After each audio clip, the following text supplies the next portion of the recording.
One. Okay, welcome everybody. Today is September 10th, 2020. This is the Town of Chatham Zoning Board of Appeals meeting. I'm going to read a notice to begin with. The meeting is being recorded and will be available shortly hereafter for scheduled and on-demand viewing on any smartphone or tablet device.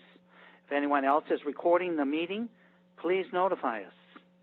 Pursuant to Governor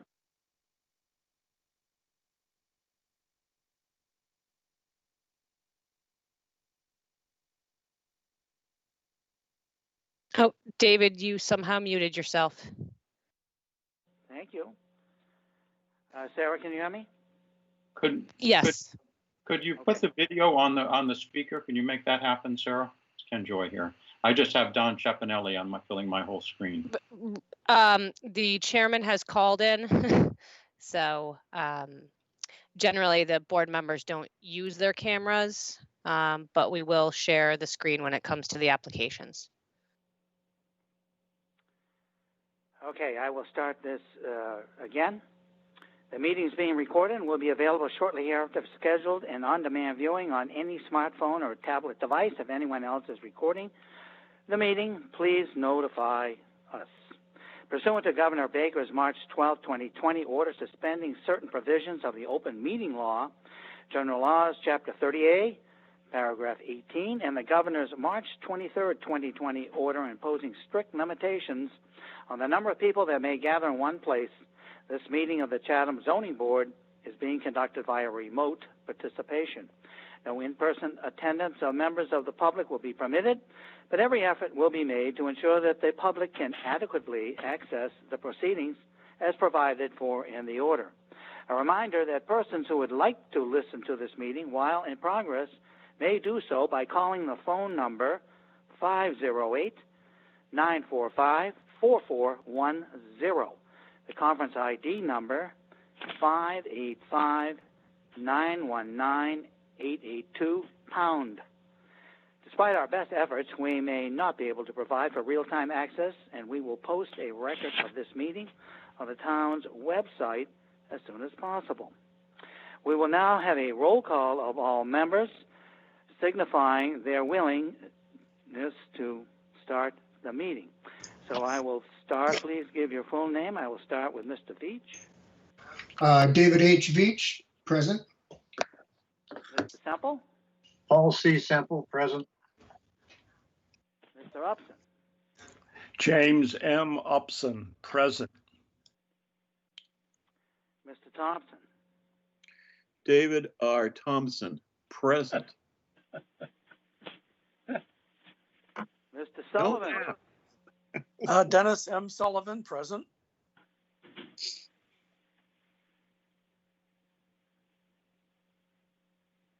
Okay. Let's see. Veach, Semple, Thompson, Sullivan. I know Megan's not here. Happy's not here. Buck's here. Okay, and I am David S. Nixon, and it is my great honor to be the chairman of the Zoning Board of Appeals. I will go through a little bit as to how we conduct the meeting so everyone understands. All citizens and non-board members that wish to participate may do so. When they call in and signify to Sarah that they'd like to speak, they must give their name and the last 4 digits of their phone number for identification purposes. After the hearing notice is read, and it will be read by Sarah B. Clark. Sarah is a Town of Chatham employee, and she is the PPO for the town, which is the Principal Permitting Officer, as well as the Executive Secretary for the Zoning Board of Appeals. It will then be presented by either the individual or a representative, and when they have concluded, then we will ask for anybody in favor of the appeal to speak if they wish. I would then read after that any and all letters received by the board regarding the appeal, Then we would ask for anyone who wishes to speak against the appeal or has a specific question to do so. And you do this the same as I mentioned earlier by signifying to Sarah that you would like to talk. We would then offer perhaps the applicant to rebut any testimony that might have been given. Then the board members will ask questions of anyone who has given testimony. When the board has finished with that, we would close the public hearing and go into deliberation. The voting of the Zoning Board of Appeals is a supermajority. In our case, since there are 5 voters, in order to be successful, you need to get 4 yeses. The voters today would be Mr. Veach, Mr. Semple, Mr. Upson, and Mr. Thompson, and myself. All votes and everything else we do has to be done by a roll call. Sorry about that. Does delay things, but that's the way it will be. So we're going to start today. We changed things up a little bit because of time constraints. And we will start with application 20-047. Application number 20-047. Nicole and Peter Dawes, care of Michael D. Ford Esquire, P.O. Box 485, West Harwich, Mass. 02645. Owner of property located at 157 Cross Street, also shown on the Town of Chatham's Assessor's Map 14C, Block 13, Lot 38A. The applicant seeks to modify special permit number 20-028 granted on July 23, 2020, which allowed for the demolition of the existing dwelling and the construction of a new dwelling and installation of exterior mechanical system appliances, AC condensers. The applicant now seeks to modify special permit number 20-028 to allow for the new dwelling to be located 43.2 feet from the road. The approved building coverage of 1,213 square feet, 12%, where 15% is the maximum allowed, will remain unchanged. The lot is non-conforming in that it contains 10,107 square feet, where 40,000 square feet is required in the R40 zoning district. A special permit is required under Mass General Law, Chapter 40A, Sections 6 and 9, and Sections 5B and 8D2B of the Protective Bylaw. Mr. Chairman, this is Mike Ford.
To the west, and Sarah has an email from him indicating he had no objections to the switch, but I'll let her read that, or you will read that into the record at the appropriate time.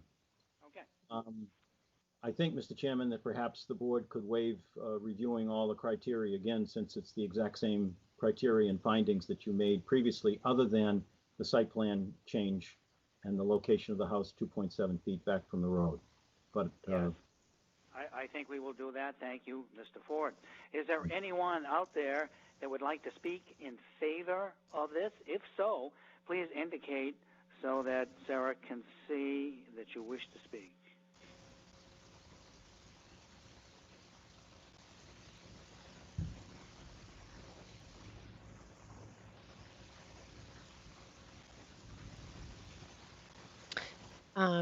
There is no one that would like to speak, David. Okay. Then I will read the correspondence. First is dated 9/8/2020. It's from Judith Giorgio, health agent for the town of Chatham. I've reviewed the revised plans. This property is connected to town sewer. The proposed house is a 3-bedroom dwelling. I have no concerns about the modification. And then we have a series of emails that ends up with, this is from Michelle Clark, and she says, as far as the Chatham Historical Commission is concerned, they reviewed this on February 4th, 2020. The structure was found to be historically significant, and they opposed a 180-day delay, which expired on 8/2/2020. So that is it. And Sarah, you have that letter Mr. Ford referred to. Yes, in an email dated August 5th, 2020, to whom it may concern, we own the home located at 163 Cross Street. Our house is adjacent to the shared driveway used by 157 Cross Street. We have reviewed the request to the Zoning Board of Appeals for the project located at 157 Cross Street and are in support of the project. We also understand that the Dawes have requested that the zoning board consider a request that the new home and its associated equipment, such AC condensers as previously shown, as be shifted back approximately 2.7 feet. We have been made aware to this proposed shift and do not have concerns with the proposed shifting as requested. Please call me should you have any questions. Regards, Chuck Kuvigan. Okay. Thank you. So that's the extent of the correspondence. Is there anyone out there that wishes to speak against this or has a specific question? If so, please indicate to Sarah now.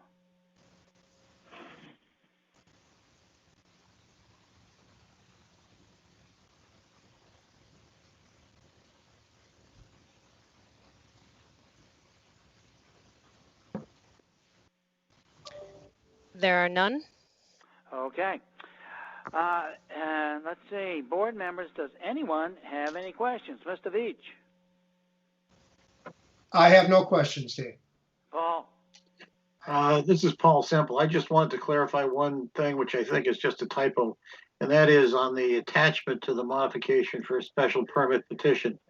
Under what the proposed modification seeks is a paragraph that says the movement of the house 2.7 feet further back from Cross Street does change any of the non-conforming abutter setbacks previously approved. I assume that means does not change. Your assumption is correct, Mr. Semple. Oh. Apologize for the Scribner's error. No problem. Other than that, no questions. Dennis? Dennis Sullivan, no questions. Buck? Buck, no questions. Mr. Thompson? Dave Thompson, no questions at all, sir. Okay, and I have none other. Paul? This is Motion? Paul Semple. I will move to close the hearing and move into deliberations. David Okay. Veach seconds. Okay, a roll call vote on that. Mr. Veach? Veach votes yes. Paul? Semple votes yes. Mr. Thompson? Mr. Thompson votes yes also. Buck? Buck votes yes. And I vote yes. Okay. So, deliberations. Buck, do you see any problem with this? I see absolutely no problems. I voted in support of it originally, and I support it now. Okay. Dave Veach? David Veach, I agree. Paul Semple? Paul Semple also agrees, not substantially more detrimental to the neighborhood. Okay, Dave Thompson, Dave Thompson agrees also. Dennis? Dennis Sullivan, if I were voting, I would vote in favor. Okay, and I agree with that. Okay, Paul, a motion, please? Yes, this is Paul Semple. I'll move to approve the application as submitted, subject to the same conditions that was previously approved for this project. Okay, Second by David Veach. okay, let's take a vote on that. Mr. Veach? Veach votes yes. Paul? Semple votes yes. Dave Thompson? Dave Thompson votes yes. Buck? Buck votes yes. And I also vote yes. Thank you, Mr. Ford. Thank you. And Jim. also Mr. Polhemus, whoever's there. Okay. All right. For that, let's see. Sarah, I believe the next item would be 20-048. Application number 20-048, Nancy and Kenneth Friend, owners of property located at 81 Earles Way, also shown on the Town of Chatham's Assessor's Map 12G, Block 44, Lot M17. The applicant seeks a dimensional variance for the construction of a second-floor deck and pergola located 19 feet from the westerly abutter, where a 25-foot setback is required. A dimensional variance is required under Mass General Law, Chapter 40A, Section 10, and Section 8D2C of the Chatham Protective Bylaw. Under application number 20-049, the applicant seeks to enlarge, extend, or change a nonconforming dwelling on a nonconforming lot via the construction of a second-floor deck and pergola. The existing dwelling is nonconforming and that it is located 24.2 feet from the southerly abutter. The proposed deck will be nonconforming and that it will be located 24 feet from the southerly abutter, where a 25-foot setback is required. The lot is nonconforming, and then it contains 13,986 square feet, where 60,000 square feet is required in the R60 zoning district. A special permit is required under Mass General Law, Chapter 40A, Sections 6 and 9, and Sections 5B and 8D2B of the Chatham Protective Bylaw. Okay, who do we have presenting this? This is Nancy and Kenneth Friend. Okay, yep, the floor is yours. Okay, thank you, Mr. Chairman. We are located 81 Earles Way. We feel our lot is a bit unique from others in the neighborhood as it is on a sloped and uneven lot, which does not allow ease of access from the main living level except for the roadside front of the house. The proposed deck will allow us to age in place and access our outdoor living space from our main living area as we plan for retirement in the next few years. Currently, in order to access our outdoor living space, including cooking outside, we must walk through our kitchen, dining room, living room, down a full set of stairs, through a family room, and out through the lower level door to the current patio area. As we encounter unexpected surgeries and things throughout the years, it becomes difficult to use our outdoor space, which we really enjoy doing in gardening and whatnot. This spring, my husband actually encountered a surgery where he wasn't able to do stairs as well, and that kind of brought this to our attention. We'd wanted to do this for a long time, but now that the kids are out, we're like thinking of the future here. So we feel this would enable us to remain in our current home. The proposed deck is a 14-foot deck by 24, would be 19 feet from the westerly abutter and would not affect such land, soil, or zoning district in which it's located.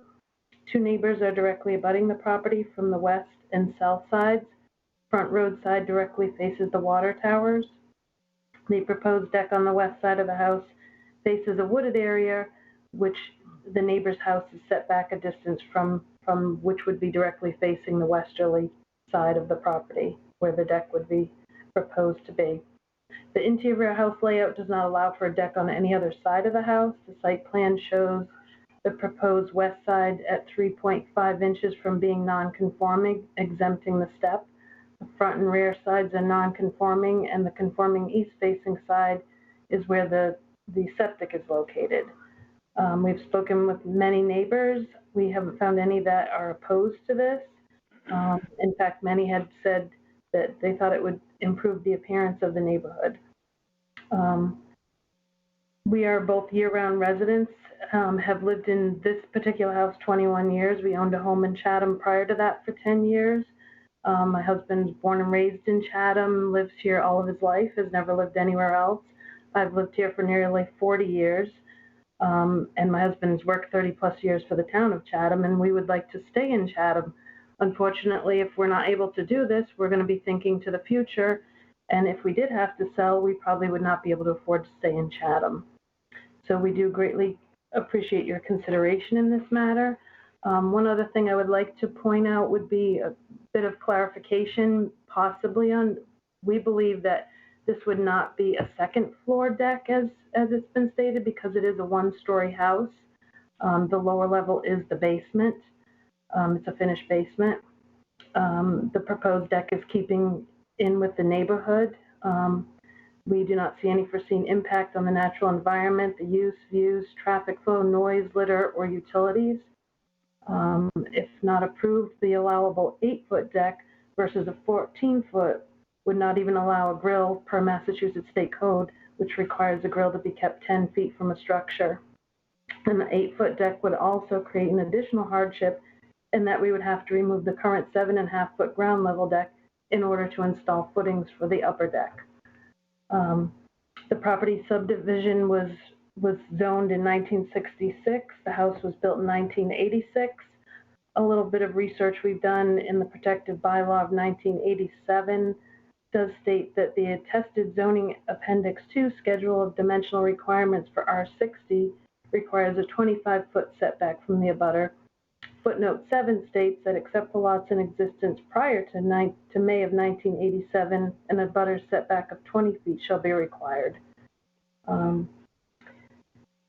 Just a note on another property in our neighborhood, which is just one house over from us.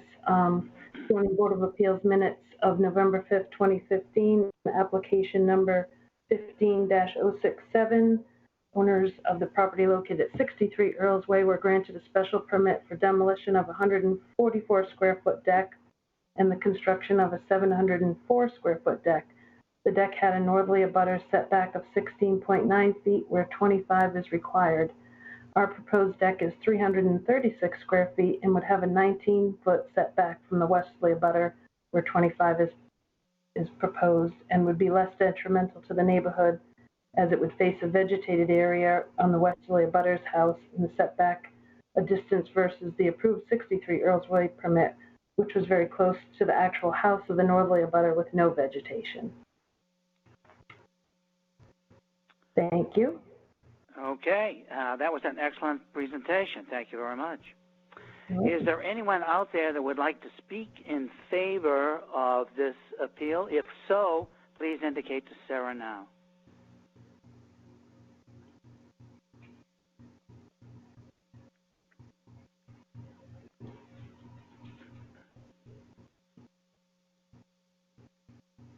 I see none, David. Okay. Then the correspondence, we have a note from Judith Giorgio, health agent, written on 9/8/2020. I've reviewed the plans to add a deck, and the deck will not encroach on the existing septic system, nor will it add septic flow to the property. I have no concerns about this project. Then we have a note. This is from Andrew Grover, 84 Earles Way. On September 2nd, he writes, I've reviewed the plans for the above referenced project, and I am in favor of approval for the project. And then we have a note on September 2nd from Marcia Matzik, 44 Janes Way. I'm writing this letter in response to this application. As an abutter to the property, I am in approval of the applicant seeking a dimensional variance for construction of a second floor deck. And then we have a note from Linda Halverson, 73 at Earles Way. On August 25th, she wrote, I'm responding to the abutter letter. Our property at 73 Earles Way is the southerly abutter. While I realize their setback is less than required, I do not find that to be a reason to stop the Friends project to construct a deck and pergola. I believe this addition will enhance their lovely home. And that is the extent of the correspondence. Is there anyone out there who would like to either speak against this or has a specific question? If so, indicate to Sarah now, please.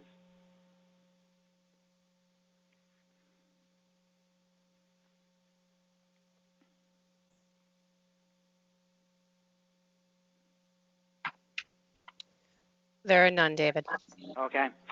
Then we'll have questions from the board. Buck? I have no questions.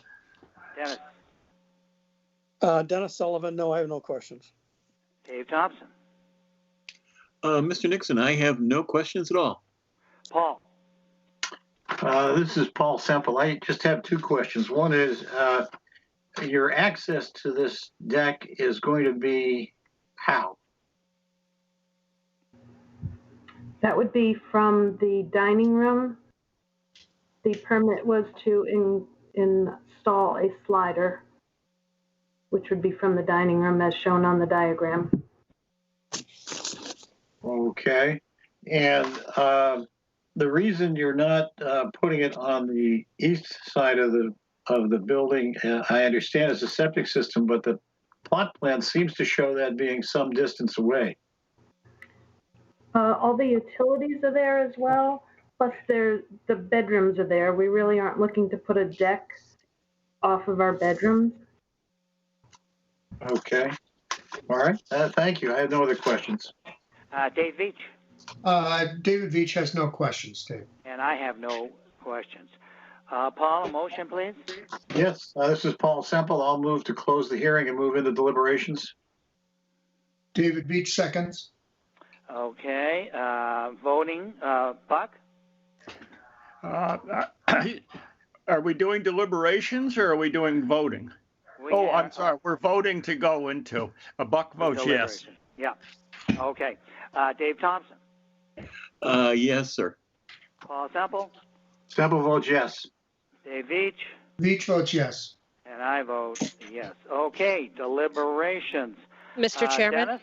Yes. Excuse me, this is Sarah. Yes. Will you be also deliberating on the special permit request as well? Yes, Because we have it's to. both. Yep, Okay, thank you. Yeah, we'll have to do both the variance and the special permit request. They are separate votes, so keep that in mind when you're deliberating. Okay, Dennis. Dennis Sullivan, yeah, I think this lot is sufficiently different than the adjoining lots. I think it's unique.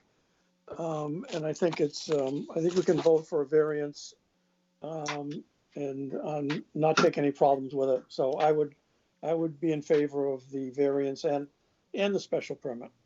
Okay, Dave Thompson. Mr. Chairman, I would agree with what Dennis just said, and I would agree. I would vote for the variance and the special permit. Paul Semple. Yes, this is Paul Semple. I agree that the shape and topography of the land is unique for this neighborhood and area. I think a literal enforcement of the provisions of the ordinance would involve some substantial hardship, and believe that the desirable relief can be granted without substantial detriment to the public good. So I intend to vote yes. Dave Veach. Yeah, David Veach, I can't improve on that. I agree. Buck. I agree with what Commissioner Semple said and would approve both the variance and the special permit. And I also agree on both points. Okay, Paul, we need two different motions for two different votes. All right, this is Paul Semple. I'll move to approve the request for variance contained in 20-048. David Veach seconds. Okay, and then if you would make the motion for the special permit, please. Yes, I'll also move for approval of the special permit request under 20-049. And I guess we can consider what conditions, if any, are necessary. Okay, Mr. Veach, would you second that? I would second that, yes. Yeah, I thought about conditions, and honestly, I don't think we need to put any conditions on this project at all. It looks like it's ready to go. The wood's there, and I would think it would be done in a pretty short time. So they're very respectful of their neighbors, obviously, of the support they got. So I would suggest we do not condition this. Others can weigh in. Well, this is Paul Semple. I agree. I think that they can access through the paved driveway area off of Earles Way. And to the extent they need to park on Jane's Way, I imagine the traffic there is pretty light, but there is a gravel parking area at the top there. Anybody else care to comment? Okay, then we will proceed with the votes. First, on the variance. I'll call the roll. Dave Veach. Veach votes yes. Paul. Sample votes yes. Dave Thompson. Dave Thompson votes yes. Buck. Buck votes yes. And I vote yes. That's a unanimous vote. Then the vote on the special permit. Mr. Veach.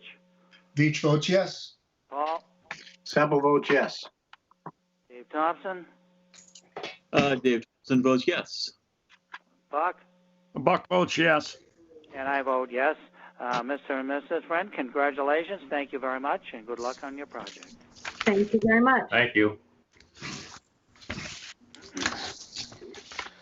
Okay.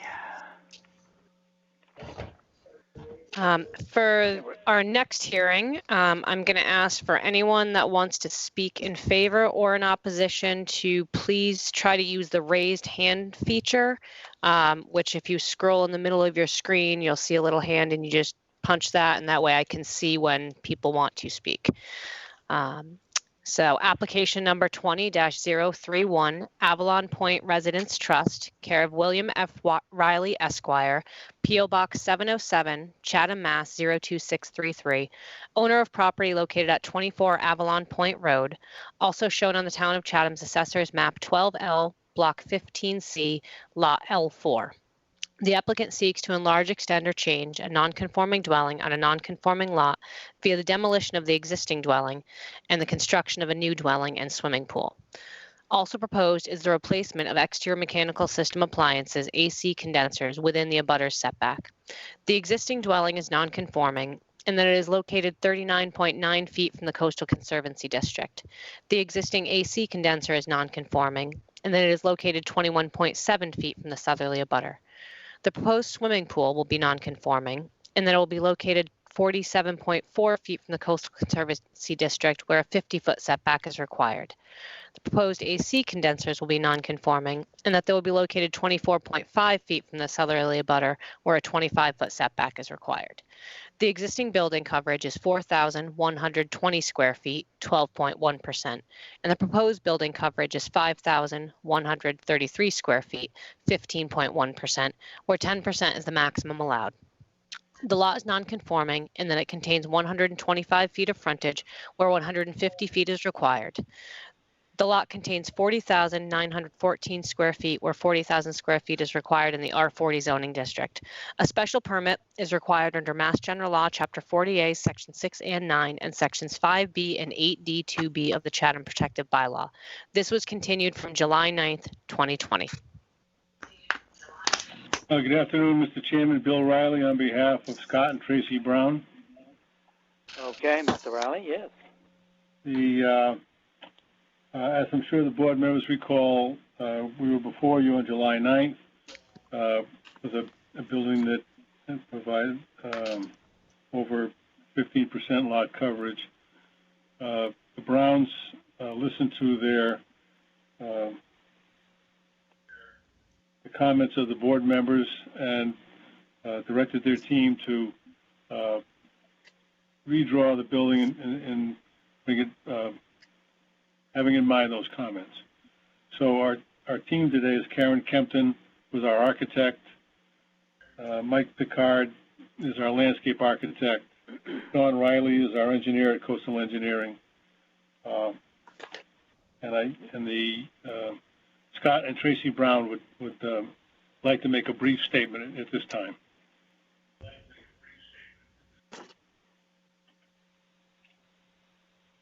Scott, are you there? I am. Thank you. Thank you, Bill. Mr. Chairman, members of the board, my name is Scott Brown, and I'm the applicant for 24 Avalon Point. Along with my wife, Tracy, we are 31-year seasonal residents of Cape Cod, 11 in Brewster and 20 in Orleans. Upon our retirement, began to look for a home not only to retire to, but also one that would accommodate our growing family, as both of our children have started their families. We've sailed and boated on Pleasant Bay for almost 30 years, so when we were presented with the property at 24 Avalon Point, we were excited to bring our family there as my folks retired across the pond on Sea Pine some 27 years ago. And we now have 4 generations of our family who have enjoyed everything that Crow's Pond has to offer. After purchasing the property in December of 2018, we immediately went to work on the much-needed stabilization of the property's embankment. Once the embankment project was complete and we knew what we were left with, in July of last year, we assembled a team to begin planning a home for our family. We enlisted Karen Kempton and Rick Roy because their homes are timeless, built with quality, and in addition to neighborhoods all over Chatham. We hired Sudbury Design and Coastal Engineering to help us with the intricacies of waterfront building and landscaping. In preparing our plans to the Conservation Committee and Zoning Board, we counted on these professionals to advise us on what was approvable based on the bylaws and their experience with other similar projects.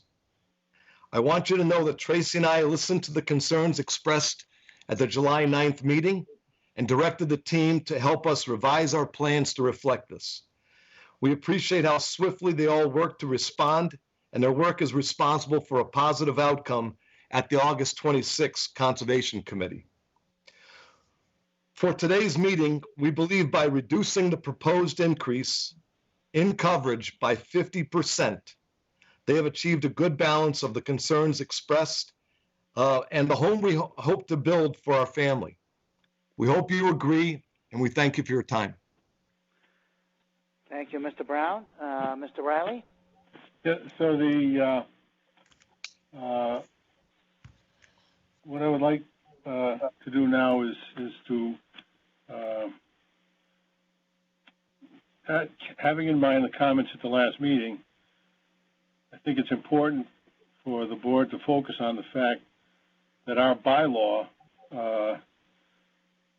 is concerned about the visual impact of structures that are seeking a special permit, scale, siting, and mass, impact on views, vistas, and streetscapes. Our bylaw could have restricted a home size based on floor area, and they elected not to. Orleans, for instance, has a requirement that if you exceed 4,000 square feet of living area, you have to get a special permit. That's not what Chatham decided to do. So while floor area certainly is a component of the mass of a building, our bylaw focuses more on building coverage and maintaining setbacks as designed by the bylaw.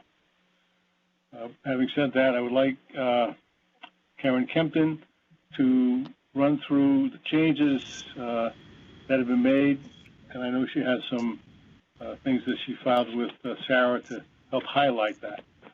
So I'd ask Karen if she could do her presentation now. Good afternoon. This is Karen Kempton, architect for Scott and Tracy Brown. Mr. Chairman, can you hear me? Yes. Okay. I can hear you. Following the July 9th hearing, I had multiple meetings with Scott and Tracy to shrink and refine the plan to address the concerns of the board and the neighbors. Your plan represents a significant drop in building coverage from 15.1% to 13.6%, which is 506 square feet, roughly the size of a 2-car garage for a reference for you. You can see how the house has been condensed and tightened up by the reduction in distance from the garage to the house in the connector piece. We went from a 31-foot long connector to the garage to a 17-foot long distance connector to the garage. We have also removed the side covered porch, which you can see to the right of the garage, and recessed it into the first floor space. You can also see that the depth of the house has changed from 38 feet to 31 feet, and in addition to this, the rear 11 by 36 covered porch has been removed. Instead, the second floor balcony has been recessed into the second floor space, rendering and reducing living space on the second floor by being built in over the first floor. Sarah, can you go to the site comparison?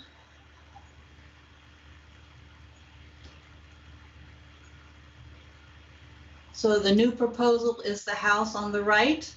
The proposal we had last time is the center one. Additionally, the house has been moved further out of the 100-foot setback to the top of bank. We are now 85 feet from the top of bank, where the previous proposal was 77 feet from the top of bank, and the original existing house is 47 feet from the top of bank. This allowed the pool to be totally out of the 50-foot setback to the top of bank. Can you bring up the site plan now?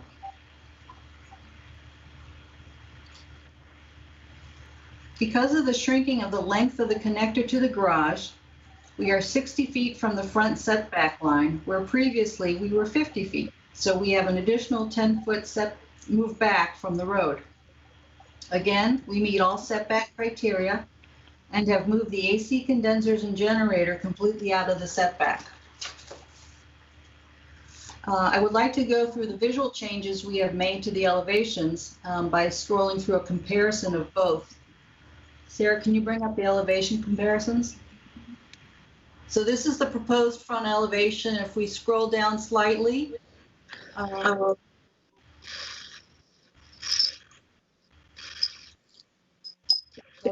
this is the previous one where you can see on the right-hand side, the wing was 16 feet.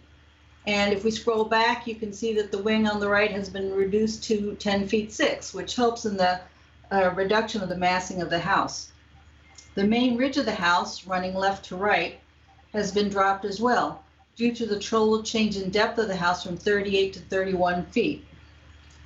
The main entry gambrel remains with a covered porch of 120 square feet, which we think helps reduce the scale of the house and makes for an attractive entry. The garage depth on the left side has been reduced from 24 feet to 23 feet, and the smaller bay, the third bay for the garage, has been reduced from 22 feet to 21 feet. Scrolling down to the rear elevation, the second floor deck is recessed into the second floor, and the flanking gambrels have been reduced in width by both 2 feet on the left and 1 foot on the right. So if you scroll down to the previous rear elevation, you can see that the gambrels on the side were protruding from the back wall of the house, and the deck is protruding from the back wall of the house. If we scroll down to the proposed right elevation, you can see from the proposed right elevation that the connector to the garage has been substantially shortened from 31 feet to 17 feet if we scroll down to the previous right elevation. A much longer connector there than we are proposing now. This, I think, also reduces the visual massing of the structure by tightening up this area. That's right. The left elevation also shows the decrease in length of the structure. If we can scroll down to there we go. That's the proposed left elevation, and the one after that was the original. The left elevation shows the decrease in length of the structure from 119 feet to 99 feet. We have also simplified this elevation by removing the bump up bay and roof overhangs. So I hope you can agree that we have significantly reduced the scale, siding, and mass of the structure from our previous proposal, and that you find that this is an attractive addition to the neighborhood. That's my presentation, but I'm available for any questions. Thank you, Karen. We have the landscape architect and the engineer, if you have any questions for them. Our builder, Rick Roy, is also available if you have questions for him. Mm-hmm. If you don't, I can run through the criteria one more time. Yep, please do. The adequacy of the size of the site, including but not limited to maximum lot or building coverage and setbacks. As we noted, the existing building exceeds the current 10% maximum coverage, but we're proposing an increase of only 1.5%, reasonable in the light of the fact that we meet all the setbacks. We've moved the building back from the top of the bank, and we've increased the setback from the street. So we do believe that the size of the site is adequate for the proposed project. Compatibility of the size of the proposed structure with neighboring properties. I know that the correspondence to the board focuses in large part on the floor area of the structure. And as I indicated at the outset, if the town had wanted to have that as a governing factor, they could have made it one. So we believe that simply the comparison of our proposal to the existing structure is compatible, and it's compatible with the other buildings around it. The extent of proposed increase in the net non-conforming nature of the structure. Well, there's been a decrease in the non-conforming nature because we moved the existing building, doesn't meet the 50-foot setback from the top of the bank, and we now not only do we meet the 50-foot setback, we've moved back even further than that. So the only increase in non-conforming nature would be the 1.5% increase in the building coverage. Suitability of the site, including but not limited to impact on neighboring properties. As we indicated earlier, this is a pretty level lot, and we are working with the Conservation Commission, which has indicated that they will issue an order of conditions allowing the construction. They were, of course, very pleased because we moved the building back from the top of the bank and outside of what they call the no disturb zone, the 0 to 50 from the top of the bank. So they were very pleased. But they're still going to be involved in governing the construction on the water side of the property. Because the lot is level, or relatively level, we don't believe there's any concern about runoff onto neighboring properties, and the wetlands, which is on the water side, is going to be protected by conditions imposed by the Conservation Commission. Impact of scale, siting, and mass on neighborhood visual character. I think the fact that the design, while somewhat larger than the existing structure, mimics the design if you compare the footprints of the existing buildings. And I lost myself here. Impact of scale, siting, and mass on neighborhood visual character. So so the building more than meets the front setback. There's a great deal of vegetation on the property. It's certainly visible from the street, but because it mimics the existing structure, we don't think there's a negative impact on the neighborhood visual character. We believe it doesn't have any impact on views and vistas because the existing building goes from sideline setback to sideline setback.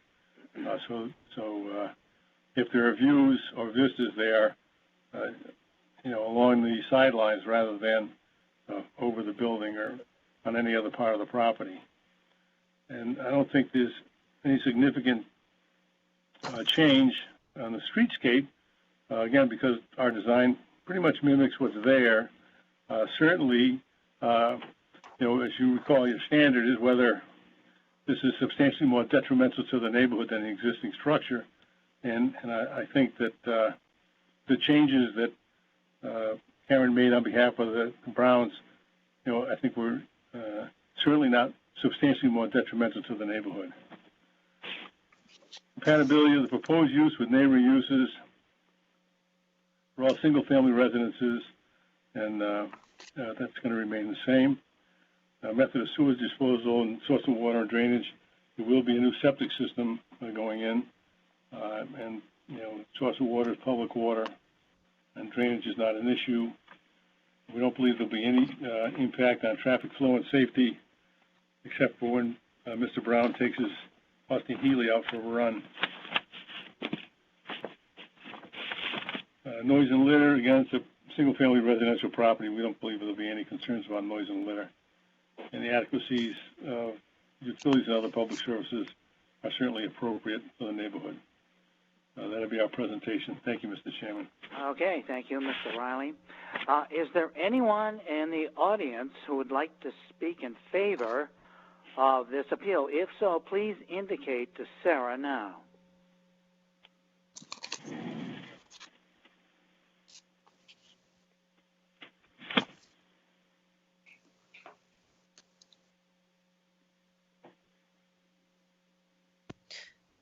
I see none, Mr. Chairman.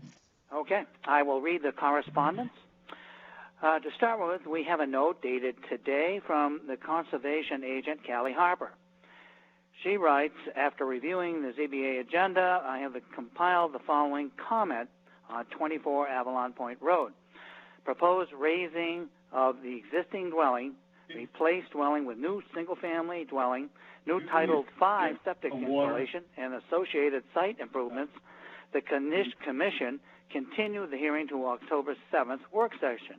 It is believed that the order of conditions can be approved with special and general conditions. Then we have a letter. This is an email. It is from Edith Ward. It's dated September 3rd. She writes, as a resident of 7 Avalon Point Road and trustee of the property, I wish to state the Ward's dismay of the proposed plans for 24 Avalon Point Road. The structure is too large for the area. The entrance plan is out of character for the neighborhood. It should not be approved by the board. Then we have an email also. This is from Donald and Gloria Giapinelli, September 7th. They write, we reside at 27 Avalon Point Road. And in a previous email to you, in the Chatham Board of Appeals, we opposed the original raise and replace proposal prepared by Mr. Brown and his design team. We awaited anxiously the new design and were hopeful that we could support it. Unfortunately, we find ourselves unable to find any reason to change our opposition to the original excessive design and the new design. I believe you have in the record the email dated September 4th from the trustees of Avalon Point Homeowners Association Trust, submitting the, quote, declaration of restrictions, covenants, and easements, unquote, that was referenced in the deeds to the properties comprising the association. That email was submitted by the trustees to offer historical perspective to the universal opposition expressed at the first hearing. Also, you have received a great deal of material from our neighbor, Mr. Ken Joy, who has prepared a well-searched set of metrics to clearly outline the quantitative reasons for the ZBA to reject not only the original proposal, but the current proposal. Mr. Joy also requested clarification on any previous, quote-unquote, overrides in situations similar to this one. We are interested in any recent rulings and would welcome amplification of this at the hearing. Our history goes back to the summers our daughter came to Camp Avalon, first as a young camper and then as a proud counselor and sailor. When the Laffeys outlined their vision for the stewardship of the property going forward and proposed the development we enjoy now, we could not sign on fast enough. Our conviction is that the quantitative information should be sufficient for the ZBA to reject the second proposal. We understand that qualitative and difficult to define personal notions of, quote-unquote, quality of life, history, intentions, and visions cannot enter into the decision. Nevertheless, we urge the ZBA to decline this proposal. And then we have a letter. This is from Bob Rydell.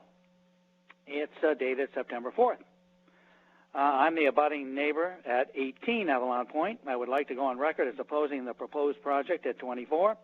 The proposal is still in excess of the allowed parameters and does not fit in our association.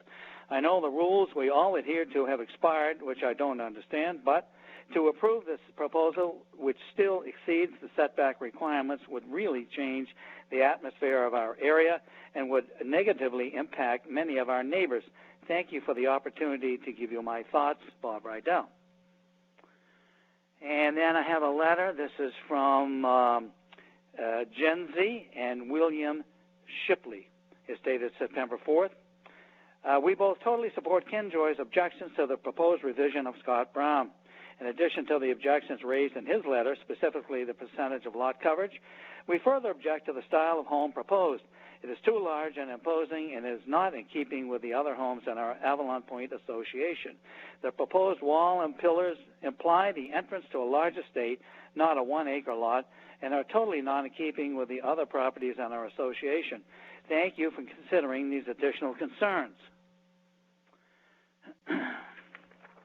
And then we have a letter, and this is from three folks, Don Cianpinelli, Bob Rydell, and Jenzy Shipley. And they write on September 4th, we write to the ZBA as trustees of the Avalon Point Homeowners Association Trust to offer additional information for consideration by the ZBA. They have attached a copy of the Declaration of Restrictions, Covenants, and Easements that was referenced in the deeds to properties comprising the association. We'd ask that the ZBA examine the declaration to understand the original spirit and legal covenants that we all agreed to at the onset of the creation of the neighborhood. The declaration was adopted on June 15, 1988, and had a 30-year term, so we acknowledge that it expired last year. Nevertheless, the declaration states the conditions under which all present homes in our association were designed, approved, built, and therefore substantially defines the appearance and character of the neighborhood today. New construction proposed to replace the existing structure at 24 is significantly larger than the existing structure or neighboring structures in square footage on the first and second levels, 43% larger than existing, for example, and thus will present as having substantially more mass than neighboring structures. The proposed design includes stone columns and wall siding the driveway entrance, which are out of character with the neighboring structures. The proposed coverage of the uplands, 13.6%, is in excess of that allowed by zoning, 10%, and is even in excess of that represented by the existing structure after bank regrading, 12.1%. For these reasons, we consider the proposed structure to be detrimental to the neighborhood, as that term is currently commonly used in ZBA proceedings when otherwise lovely new construction is proposed on a too small lot, and in a neighborhood where development has followed different precedents for 30 years. We look forward to attending the hearing electronically to add our public opposition to the application. We believe other members of the community will address their views in additional correspondence. So that leaves us with Mr. Joy's most recent correspondence, and I will read that. Get my hands on it. Okay, this is from Ken Joy, and he's at 30 Avalon Point Road. He writes on September 3rd, the Browns' application to raise and replace a single-family dwelling at 24 Avalon Point Road was heard, so forth. That meeting, the original proposal requesting approval 15.1 was withdrawn for revision. Revised plans have been submitted would include upland coverage of 4,627 square feet, or 13.6%, total square footage of the new structure, 3 levels of 8,647 square feet, with 7,273 square feet of the total being above ground. In my communication with Mr. Scott Brown going back to May, I said I thought he had a good case to make for coverage equal to that of the existing house, 4,120, which is 12.1%. I reiterated to him in a direct conversation following the 7-9 meeting, and I further stated my position in an email to the Conservation Commission, where I indicated that I would support his project if coverage did not exceed the existing house. My position has been based on the expectation that the ZBA has previously ruled that an existing dwelling that exhibits coverage in excess of that permitted by zoning, in this case 10%, may be replaced by a new dwelling with coverage no greater than exists. Is that true? Is the question that Mr. Joy asked. Can the applicant or ZBA point out precedents of approvals made in such circumstances? In my 5/26 letter, I pointed out the precedent I was aware of with my southerly abutter, 840 Fox Hill Road, in 2014 when requested coverage of 12.1 was denied by the ZBA. Revisions to the plan were made to reduce coverage to 10% and the project was approved. In that case, though, the existing structure did not exceed the 10% limit.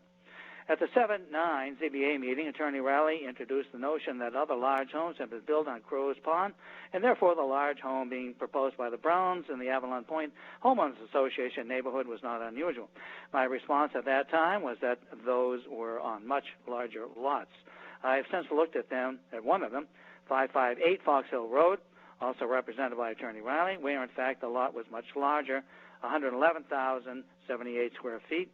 In that case, the ZBA approved coverage of only 4,022 square feet, which was the zoning limit of 10% of the upland area.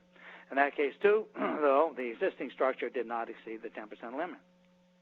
I've attached two new spreadsheets. The first is an updated comparison of the new proposal to the existing house. The second compares the Brown's proposal for 24 Avalon Point to the approved projects at 840 Fox Hill Road and 558 Fox Hill Road. To me, these comparisons make it clear that the size of the 24 Avalon Point project is an overreach for the size of the lot for the Avalon Point Homeowners Association neighborhood. I request that the ZBA deny the applicant's revised proposal for coverage in excess if the 4,120 square feet, 12.1%. And I further request confirmation from the ZBA that in cases such as this, there is precedent for existing coverage in excess of permitted zoning limits to be permitted for new construction. If there's no such precedent, then I see no reason that coverage greater than 10% should be approved in this case. Thanks for considering the concerns expressed in this letter. Sincerely yours, Ken Joy. So, Mr. Joy, again, this is Mr. Nixon speaking. I can tell you right now, there's no such thing as precedent in the Zoning Board of Appeals. What we do with one particular case as opposed to another, it has nothing to do with it. We take each one.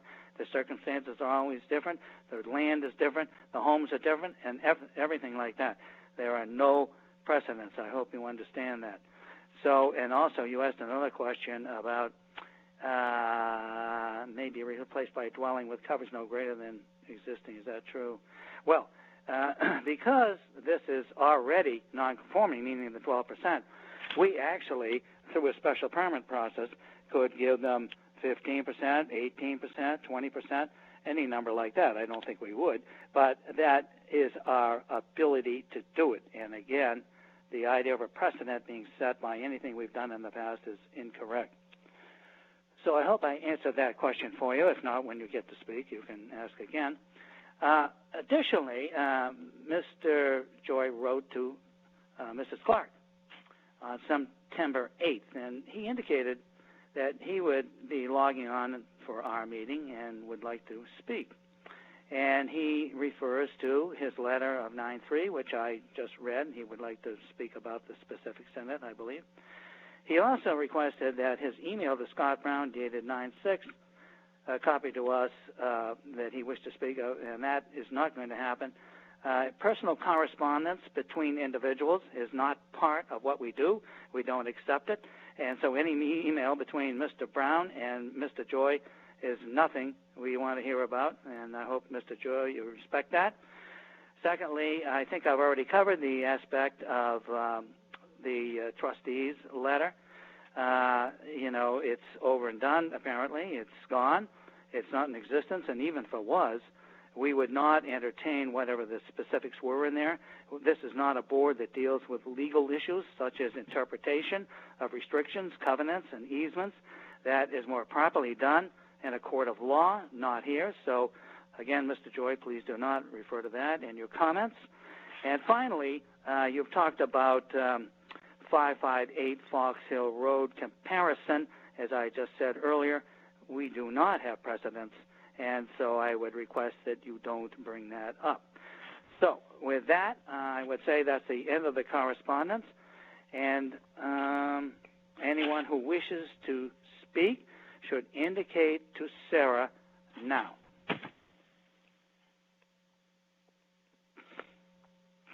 Sarah, this is Ken Joy. I would like to speak. Okay, Mr. Joy, thank you. All right, Mr. Joy, this is Mr. Nixon. You have the floor. Thanks for clarifying the no precedence rule. I appreciate knowing that. And, and I would like to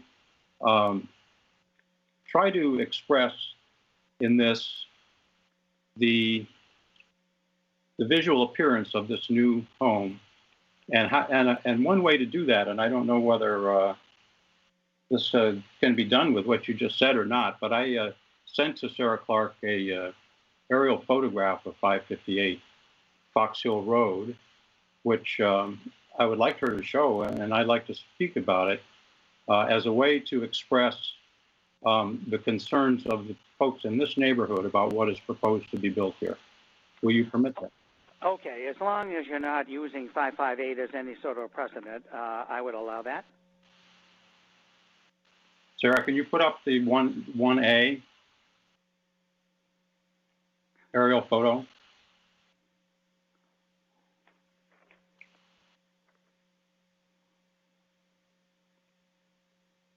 Thanks.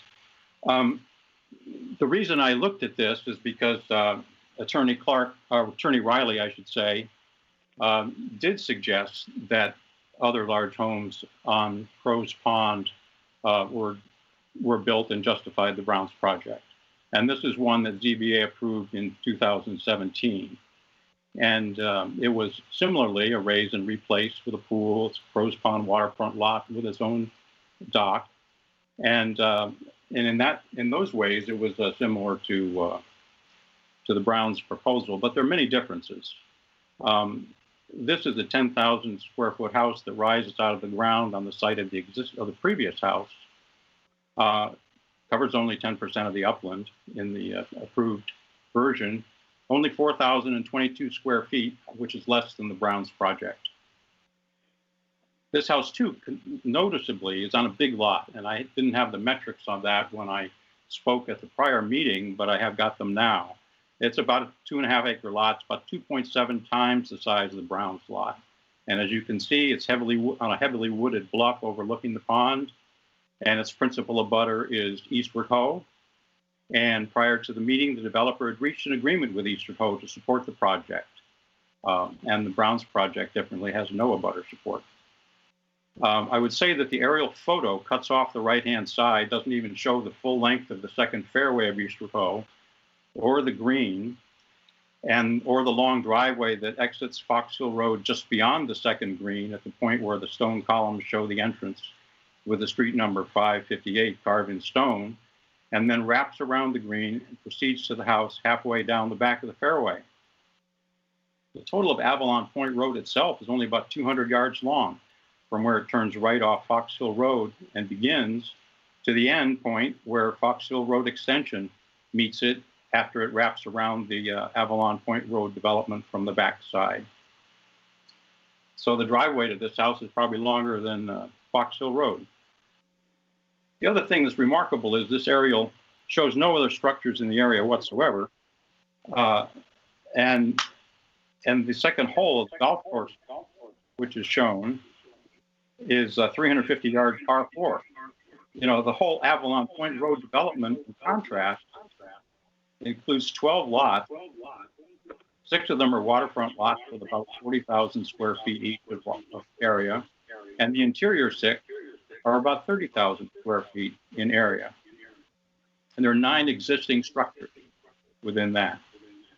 I can extend the golf analogy a little bit. You know, a reasonably good golfer could hit a 150-yard iron shot from the front lawn of the corner house on the right, the first lot in Avalon Point Road on that side, and you could hit it beyond the end of the Avalon Point Road development. You know, not so good golfer could probably bust a few windows. So I would then like to ask the question about why, from a visual impact perspective, the existing house at 24 Avalon Point Road is appropriate for the neighborhood, and the Browns' proposed house is not.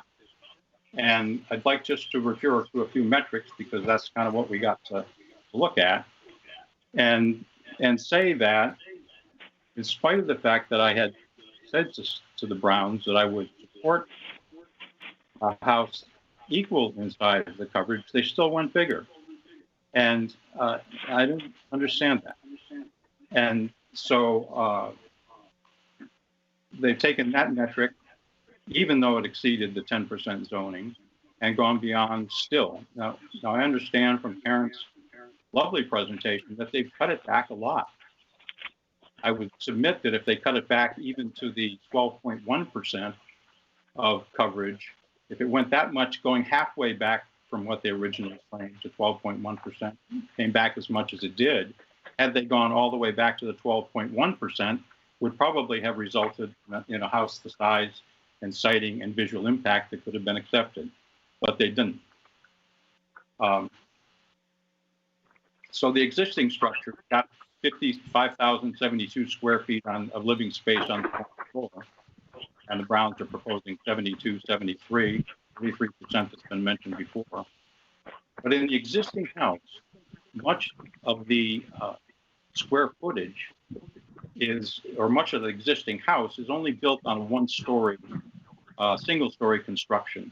And that includes the octagonal projections that are at both sides of the house, on the water side, and it includes the two-car garage. And all of the Brown's house is going to be complete two-floor construction above ground.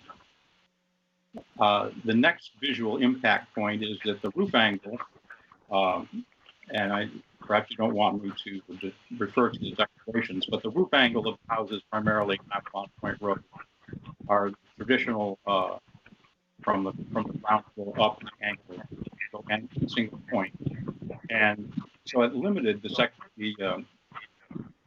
second story living space to only 1,700 square feet in the existing house versus 6,340 feet proposed by the Browns, and that's in the mass of the house comes. It's possible because of the gambrel roof design and because of the footprint of the house being even larger than the already large existing house. I'd further say that the existing house was approved by Laffey, and perhaps this is a not legitimate comment, and the Brown house was opposed by all the neighbors. So my conclusion is that if the Brown's house were approved as built, or if built, it would be substantially detrimental to the neighborhood, as that term is commonly used in ZBA's proceedings. So I don't know, Sarah, if that photo could be up again, but if you could put it up again, I'd just like to conclude and say that, I could put this differently in saying visually, placing a new structure on lot 4, Brown's lot, that rises out of the ground on a footprint that's bigger than the footprint of the house that you see here, is unjustified and unwelcome in the 12-lot Avalon Point Road development area. Those are my comments. Thank you, Mr. Joy. Are there others out there that would like to speak to the board? If so, please indicate to Sarah that you would like to. Mr. Caponelli would like to speak as well. Okay. Are you there, sir? I am. You have the floor. Thank you. It's difficult to get into a discussion based on some of these technicalities about what is precedent and what is not. As I said in my letter, we were unable to support the old design, and this current design is sort of an indifferent, in my mind, reboot. We were disheartened and disappointed after listening to the resistance and objections of the entire Avalon Point Association. It seems like Mr. Brown and his architects apparently decided not to even try to meet the threshold, as Ken mentioned, on the technical and quantitative metrics. Instead, they basically ignored their neighbors and, in my mind, forgive me, flaunted the process. The house has too much primary mass for the size of the property. It's just that simple. It is unbalanced, it lacks harmony. I am not an architect, or proportion. That bulk and massing is now 50 feet closer to my front door. Anyone can see that. It presents as a structure of bigness and spectacle. It's characterized with sort of a disengagement from the local norms and the sensibilities that are the neighborhood. I can't get into the deliberations of the ZBA, but I would urge you again, listen to the neighbors and decline this proposal. Thank you. Thank you. Is there anyone else who would like to speak? So indicate to Sarah, please. Are you looking for those to speak in opposition, or are you looking for rebuttal at this time, Mr. Nixon? Only those who wish to speak in opposition. Okay, because I believe there will be rebuttal as well. That, I would expect that, yep. But I want to be done with the opposition first. Okay. I'm not seeing any of the other abutters with their hand up.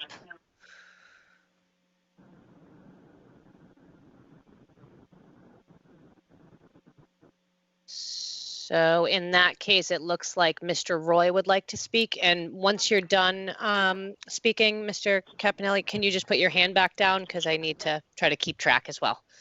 Thank you. Okay, so rebuttal. Before we get into Mr. Roy, Mr. Riley. Yes. Have you and Mr. Roy discussed a rebuttal, or is he going to do it, or are you going to do it? Well, I'm going to do it, and right. I'm happy to let him say his piece, but I prefer to go first, if that's okay with the chair. Sure. The Mark Twain said, figures don't lie, but liars figure. The comparison that Mr. Joy put up of the Fox Hill Road property is so completely inappropriate that it just boggles my mind. He sets forth the size of that lot, which is 111,000 square feet. Although he did admit that the 4,200 square foot footprint is the full 10%. You have to be a mountain goat to walk around on that lot, and the only flat part is the driveway in, which apparently Mr. Joy measured, which kind of surprised me. And the house is built basically on every square inch of level land. The property to the portion of that lot to the west is a wetland, and couldn't be built on in any event. And the in the new homeowner there, when somebody buys it, it's going to have to rappel down to the dock. It's over 60 feet from the house down to the dock. So the comparisons just don't work, and that's why, of course, the board should only look at the facts on the ground for this application, and not try to look at some other lot and say, gee whiz, why don't you do that?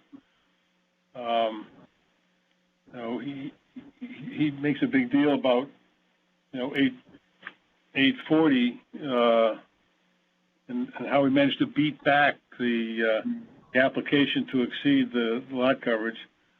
But as the board knows, that was a variance, and candidly, I'd advised the client at that time that I didn't know of any basis to support a variance, although I made a good effort. And so, that's why both it was a 580 Fox Hill Road and 840 are at 10%, because they hadn't exceeded that number previously. The Browns, I'm a little astonished that the neighbors are astonished that the Browns don't want somebody else to tell them, their neighbors to tell them what they can do on their property. I don't find that very unusual. Seems to me that a lot of us,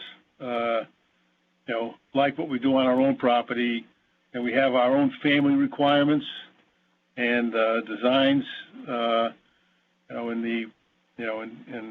for this guy to ridicule Karen's designs that have been approved over and over again and are routinely applauded by the members of the ZBA and the construction community, strikes me as rather small-minded, to tell you the truth. The scale siding and mass. Yes, we are maximizing the area available to us under the footprint, and and that is an element of massing. So we're not ignoring that, but I think that the fact that the garage is closer than the original garage to the street. It still is over 50 feet from the street, where the setback is only 40 feet. And Mr. Chipinelli's house is a lot closer, I believe, than 50 feet to the street. So it's like the pot calling the kettle black here, again, which is not that unusual. To run through the numbers just a little bit, the side facing Mr. Joy of this proposed house was previously 119 feet, and it's been reduced to 99 feet. So we did move it closer to the street because we got that indication from the Conservation Commission. And the fact that Mr. Joy and his neighbors are all stuck back in 1989 when this subdivision was originally done, ignores what's happened in our community since that time. And while this is a large home, not going to get away from that. We meet all the setbacks and the height requirements.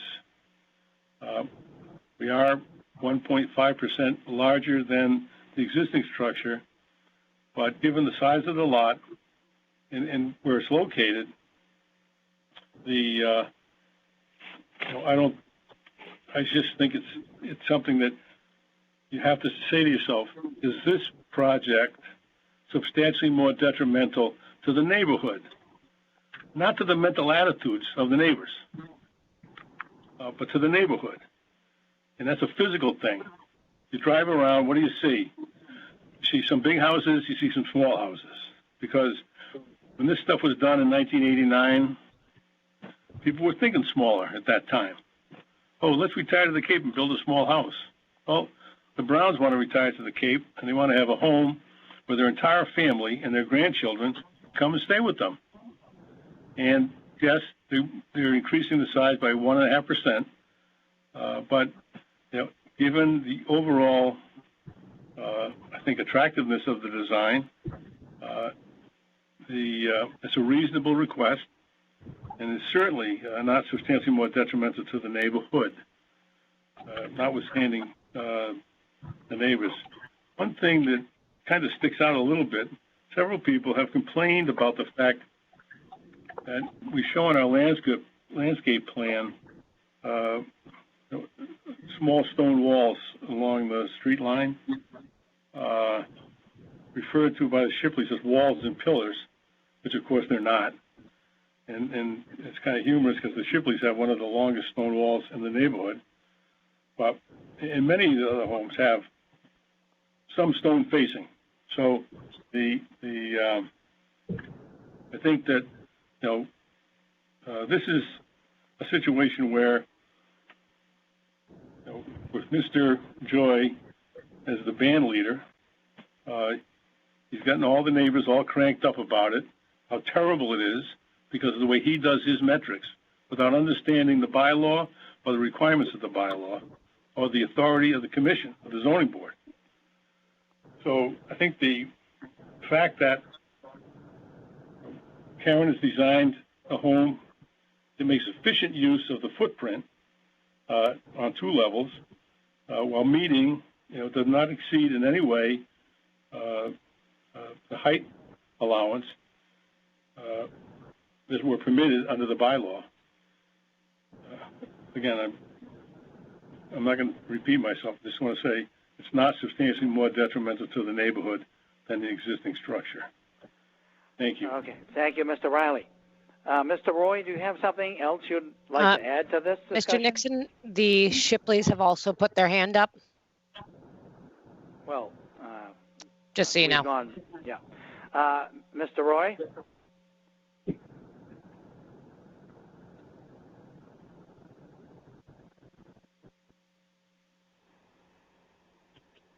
You have to unmute yourself, Rick. Okay. Can you hear me now? We can. Okay. So basically, I don't have anything to add that's different than Mr. Riley. But what I would like to say is that I want to address the design of the building and the, because as you know, I've been before the board many times, okay, and I do not feel that what has been designed here, like Bill has said, is anything that is, egregiously improper for this neighborhood.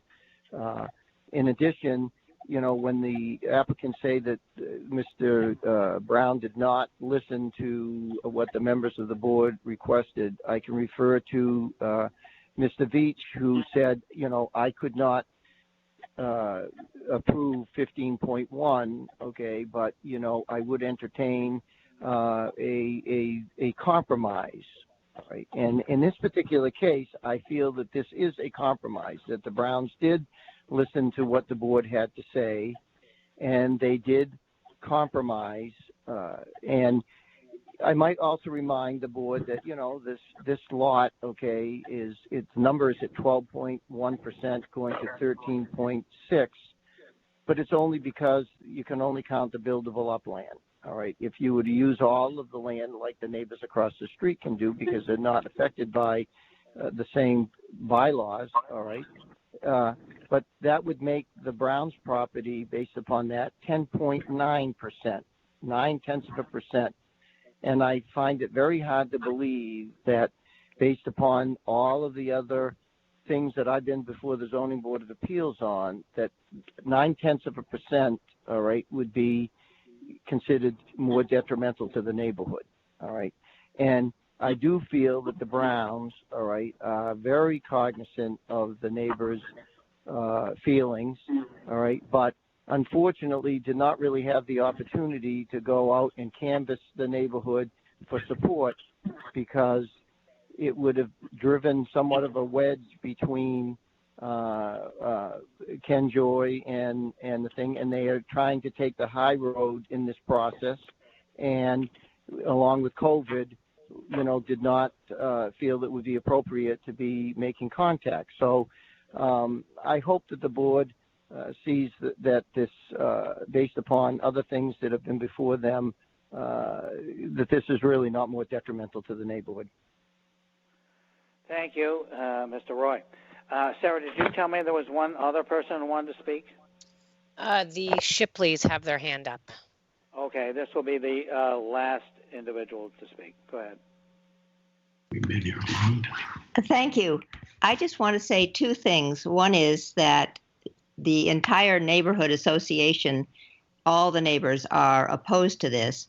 And the reason that Ken Joy made the comparison with other properties is because in the July Zoning Board of Appeals hearing, Mr. Riley brought up the fact that this house was not bigger than other houses in the neighborhood. And he went outside the Avalon Point Association to find those houses. And Ken Joy pointed out that they were entirely different situations to what is being proposed here. Thank you. Thank you, Mrs. Shipley. Okay, we will now go to questions from the board. So, Mr. Veach, may we start with you, please? Sure. Thanks, Dave. Well, first, I guess first I'd like to ask Mr. Riley a couple of questions. First, I want to note that I went back out there yesterday to take a look, and unfortunately, nothing's been staked out there. So I have to use my imagination a little bit more, which I'm capable of doing, to try to picture the new building there. But Bill, in the past, you've heard me ask or mention a couple times that when we're doing a raise and replace, that I'm wanting to see the gross square footage calculations for what's existing and what's proposed. And I haven't seen that with this. I've seen Karen has given us some square footages on the plans, which I assume are gross square footages, but we're not given any information on the existing building. Now we do have, Mr. Joy has prepared some of those numbers, and I wondered if you go along with his numbers or dispute them, or what happened?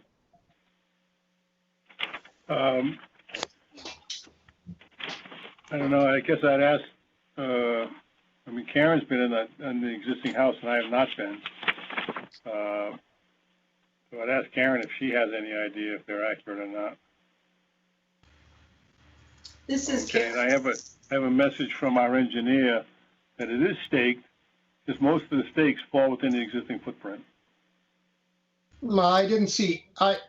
Bill, I'm sorry, but I saw no stakes towards between the road and the existing house, and I can tell. I can look on the plan and see that the proposed garage, et cetera, as you pointed out, extends closer to the road. So I'll just say that. I know we're dependent on the engineer. So. All right. Okay. Well. So Karen, are you there? Yes, I'm here. So the original house is, including the finished basement, is 6,732 square feet. So you agree with Mr. Joy's numbers on that? I do agree with his numbers. Okay. Okay. Okay. And then, Bill, you know, you frequently will give us a neighborhood comparison sheet where you tend to use the net area figures from the assessors things. So how would you, and so I kind of looked and I saw what the net area was for 24 and some of the other addresses.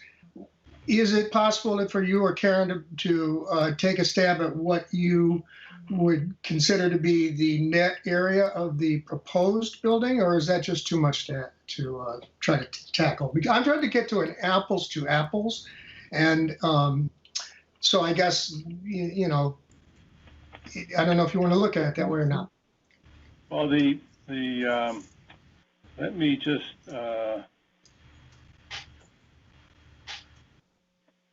check one thing here on online. I mean okay. Oops.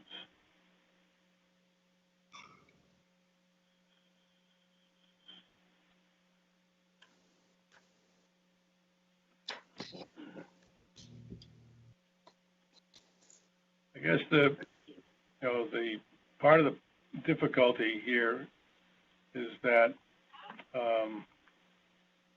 for instance, if you look at 7 Avalon Point, that's this ward. You know, I mean, her net area, which is, I've been told by the assessor's office, represents conditioned space, so it typically wouldn't include the garage or the basement. Okay. So it's 2,000. Let me rather than going there, trying to come up with a net area figure for the proposed building, as long as Karen's in agreement. So I think I will use, or I look at the gross floor area figures, which from Mr. Joy's spreadsheet says goes from 6732 to 8647 in the new plan. Well, I think the net area of the existing structure, according to the assessors, is 3,813 square feet. Yes, I see that. So it clearly doesn't include the garage. So it includes, you know, of the first floor space in the second floor, presumably. So But I guess the point. Well, I'm sorry, Bill. So I think I've got enough to work with. But the point in when asking for this, ultimately, is to try to help visualize about the massing and scale of massing of the proposed structure or structures on other remove and replacement. So I think I certainly have some sense of my own of it, and we've heard the neighbors' sense. So that's all I was trying to get at there. I also have a question for Mr. Joy.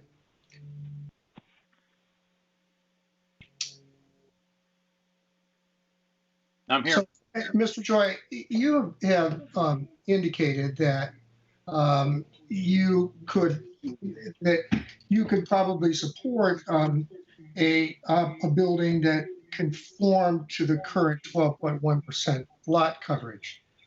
But I've also heard some arguments from you that seem to me to be saying that you that you're not in favor of the style or the design of this house. So suppose they came back with a 12.1% coverage, but it was the same style of house. How do you feel about that? Well, they came back. I think they started with a ridiculously large proposal. So the whole notion of going, halfway between 15.1 and 12.1 and coming up with 13.6 as a satisfactory compromise, I think it's kind of silly. But it's actually quite compelling when you listen to Karen's original presentation of how much they actually took the house back to get to the 13.6. If you did the same thing and got back to the 12.1, so that they're not actually taking a larger footprint and then kind of blowing it up with a full 2-story square footage permitted under the gambrel roof thing, I think you'd have a house that would probably fit in here without objection at 12.1%.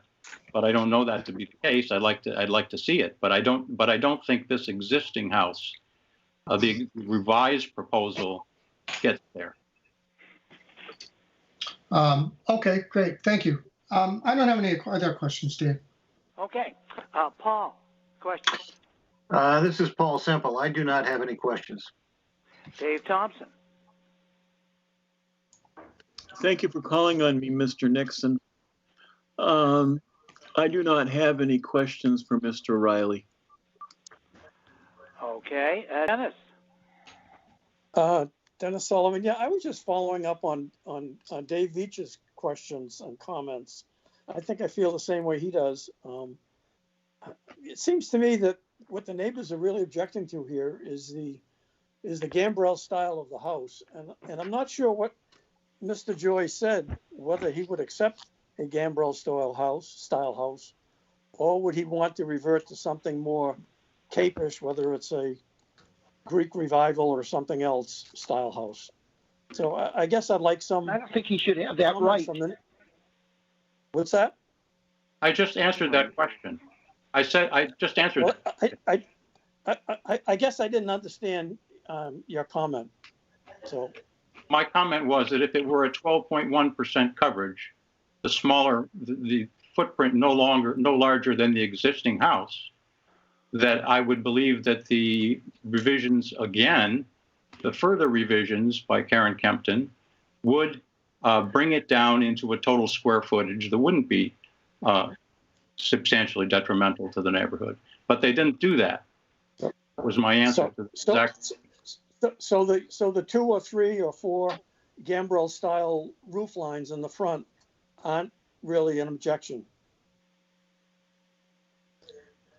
As a matter of personal taste, I might not go that way, and it's certainly different from the neighborhood.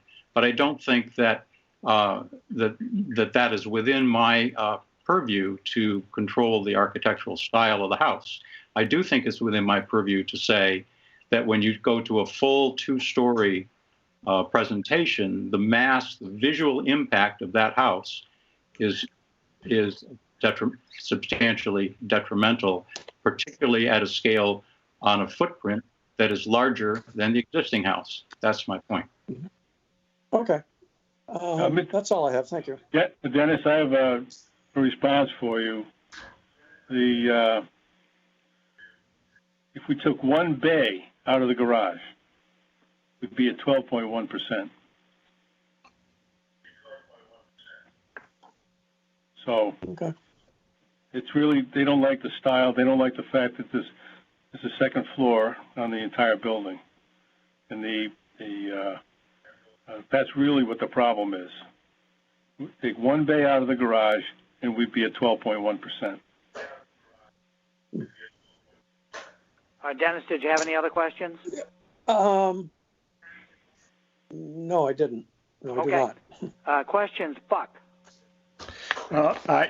David, I have no questions. Okay, and I have no questions myself.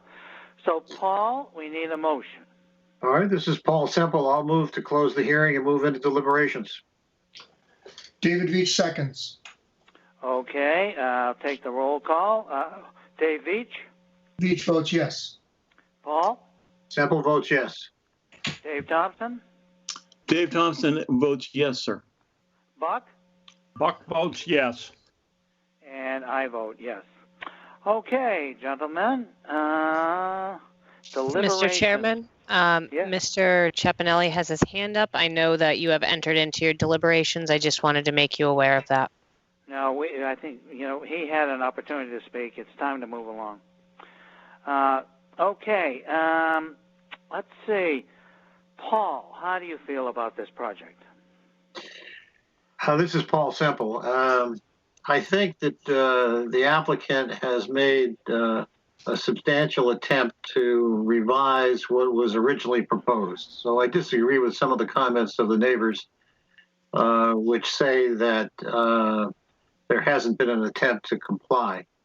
There is an attempt to comply, but I do tend to agree with some of the comments, which were that you're starting from a rather large design and reducing it somewhat, but I think that given the neighborhood and the other buildings that are there, you're still at a stage where I have trouble with the scale, sighting, and mass on visual character, given this particular project and also its compatibility with neighboring properties. So although the increase in coverage is only 1.5%, I think that increase in coverage is of significance. And I think that the overall design of a very large house, when you start going through the footprints, would be such that I'm inclined to say that I would not vote in favor of it, and I'm more inclined to say that it is substantially more detrimental to the neighborhood. Dave Thompson.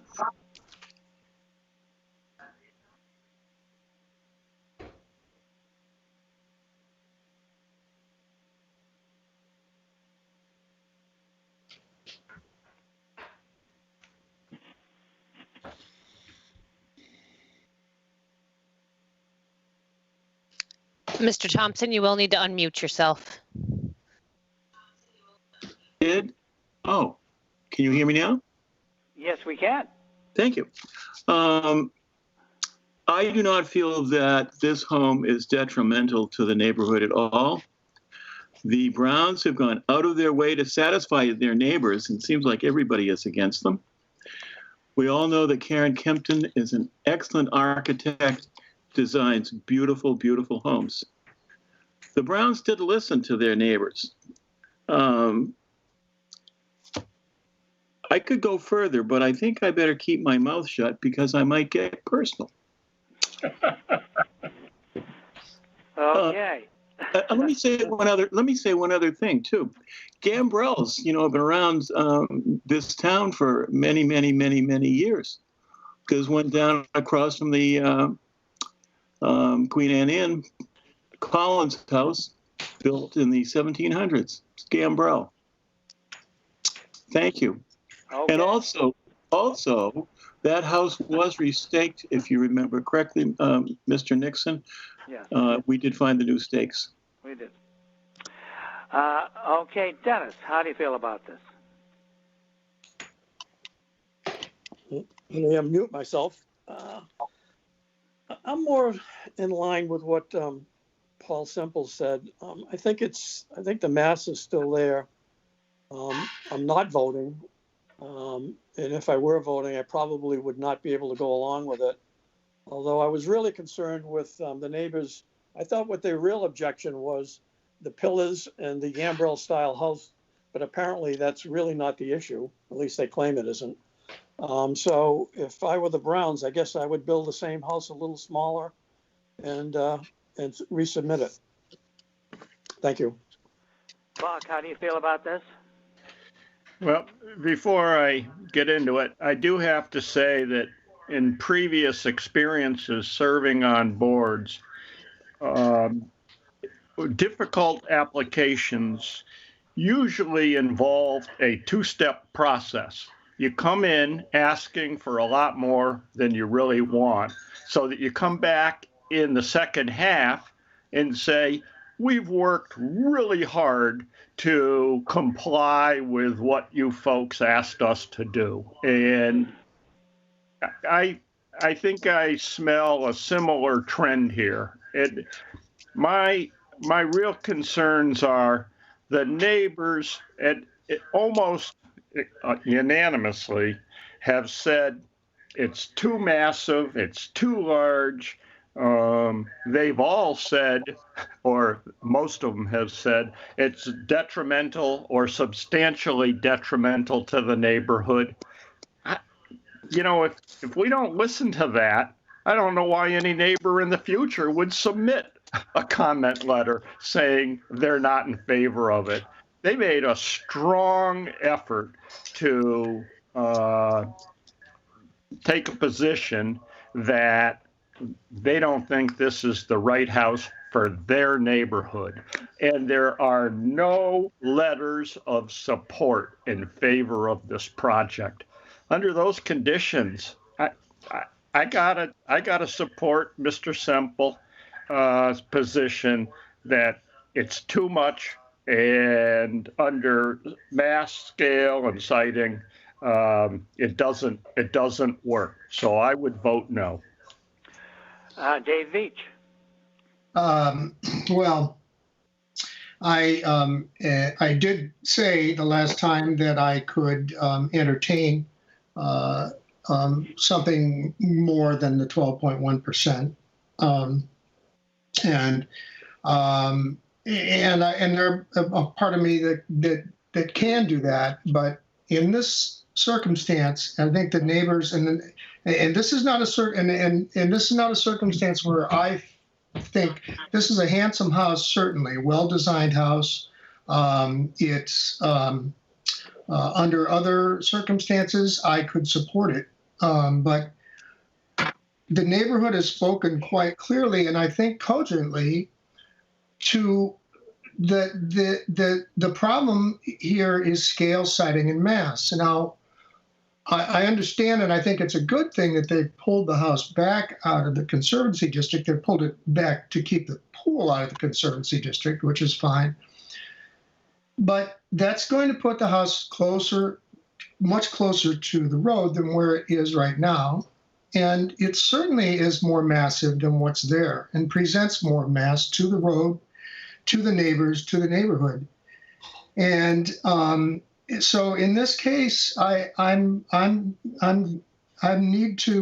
feel that I'm going to support the neighbors in their position. I don't think that it's not a question. I don't want to be dictating style. I don't think that's appropriate to be trying to dictate the style of the house to the Browns or the architects or whatever. That's not the problem. But there is a problem with massing, particularly with respect to what's there now and with what the neighbors have expressed and expressed to they feel to be substantially more detrimental. So I'm going to have to defer to the neighbors on this one. Okay. Mr. Nixon? Yes, sir. I'd like to respond briefly to Buck's comment because it's completely inappropriate. You know, the Browns didn't design something with the idea that it wouldn't get approved and then it'd come back. It cost them thousands of dollars to do the first presentation. And they did it in good faith. You know, I guess I'll just express my frustration. If we took off one bay of the garage, it would be at 12.1%, but they want a full second story. So, you know, do the neighbors get to say, no, you can't have 2 stories in our neighborhood? Thank you. Okay, Mr. Riley. Mr. Riley, you can add. You want us to continue on? Well, why don't you give us your ideas, Dave? Okay, I will. I wasn't able to speak the last time because of time restraints. I've listened, I think, very intently and carefully to everybody. We're talking about moving a house that I think moving it improves certainly the conservation aspect of it. I can't see, no one talked about blocking their views or anything like that. I think it's been very carefully figured out. So we're talking about a home that is going to, compared to what there is now, is going to be enlarged by 507 square feet. To me, that is not a lot. It's a home. Everyone's talking about they don't want to tell Mr. and Mrs. Brown what kind of a house they should have. They don't want to say, well, you can't have this, you can't have that. They say, you know, it's your property, put up what you want, but yet they're not really doing that. The fact that, you know, the only criteria they were using is the massing, but they didn't really say that. They were talking about the front of it and the columns and all this kind of stuff. You know, all this stuff, I think, Mr. Raleigh, and I should have asked you, you know, we could have used a good presentation about the landscaping that was going to be put around it and all that sort of thing. But so be it. I cannot believe that what the Browns wish to do of adding 507 square feet, making the house better located on the lot, which it is, it will be better located. I cannot believe that is substantially more detrimental to the neighborhood, and I would certainly vote in favor of it. Okay, Mr. Riley? I need a couple of minutes to talk with my client. It'll be very quick. I'll be right back to you, okay? We'll give you 30 seconds. All right.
We could ask for a month. They have to do a redesign. Another design. You think we can do it in a month? Yeah, in a month.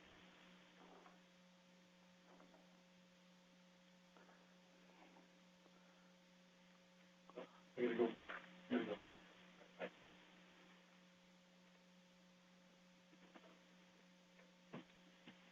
Mr. Chairman? Yes. What we'd like to do is request a continuance for redesign purposes of 1 month. Mr. Chairman, the earliest they could be heard with our current schedule would be October 22nd. And as of right now, I already have 3 applications on that meeting. Okay. You could ask for continuance until October 22nd, Mr. Riley. And so I do. Okay. Any discussion about that from anyone? Okay.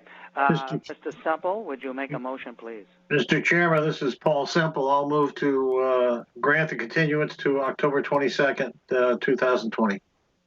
David Veach seconds. Okay. Buck, how do you vote? I vote in favor of October 22nd. Dave Thompson? I vote in favor, sir. Paul Semple? Semple votes yes. Dave Veach? Veach votes yes. And I vote yes. That's a unanimous vote. Okay. Other matters, we have some minutes to approve. Thank you, Mr. Chairman. Yes. This is Paul Semple. I'll move to approve the minutes as published. David Veach seconds. Okay. We'll have a vote. Buck? Buck votes yes. Dave Thompson? Dave Thompson votes yes, sir. Paul? Semple votes yes. And I vote yes. Okay. Any other business being before the board? Hearing none, we need to go into a roll call to get out. What time is it, Sarah? It is 4:59 p.m. Okay. So we'll have a roll call to end the meeting. I'll just give you a name and say yes or no. Dave Veach? David Veach votes yes. Paul? Semple votes yes. Mr. Thompson? Thompson votes yes. Dennis? Sullivan votes yes. Buck? Upson votes yes. And I vote yes. Thank you one and all, and we'll be talking to you if no later than 2 weeks from today.